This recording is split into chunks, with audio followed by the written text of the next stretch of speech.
Okay, so if you're trying to get head bolts in, and I got these ones down. I haven't torqued them, but I got them down. This one, that one, this one, that one. So basically, it doesn't really matter. This is zigzag a little bit, just for, you know, getting them hand tight. I mean, I did it with the drill, but I didn't wait for the just did it slowly until they were kind of low and not really that tight. So they're probably out like a couple foot-pounds. They're not tight at all.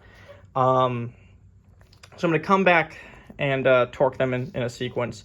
However, if it's getting tight and you're getting resistance and the bolt is not, you know, that flange or whatever head bolt you're working on isn't down there, and even the bolt could be a little wiggly, but it's getting tight, you might have gotten some oil down there or cleaner, like, you know, a little bit of carb cleaner or brake clean, whatever you've been using to clean surfaces. You might have some fluid down there, and as we know, fluid doesn't compress, so it's more or less like almost like a hydro lock. As the bolt's going down, it's meeting that liquid down there, and it can't compress it, so it's getting tight.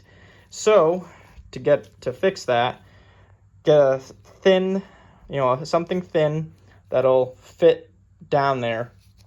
Whether it's a screwdriver, piece of metal, piece of wood, whatever.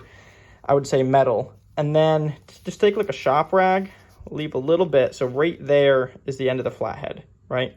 Just a little bit right there of fabric. Just a little bit. Keep it pinched together. And then wrap it around. And then I don't know where my electrical tape is, so I used some Scotch tape. But I went far up the steel, so that it got a good grip, because the last thing you want is to go down there, twist a little bit, get some of that oil, and then as you're pulling out, this gets stuck down there, because that's going to be a pain in the butt to get, you know, some fabric out of there as well. I suppose you could do like a little mini fire in there with like a blowtorch and try to get it to become carbon buildup, and then spray some cleaner down and then try the method again, but that sounds a lot more complex than, or, you know, put a pick down there and try pulling it out, but, you know, just do it right, or try to get it right the first time. Do a tape around spiraling, and then a good distance up the tool that you're using to keep it on there. So, yep. So that's this project. Applies to other projects, not just this motorcycle, but this is a Royal Enfield Himalayan for what it's worth, but it applies to other projects as well. See ya. Yeah, I don't want you to cross thread head bolts. That's not fun. Just might as well get a new engine or used engine at that point.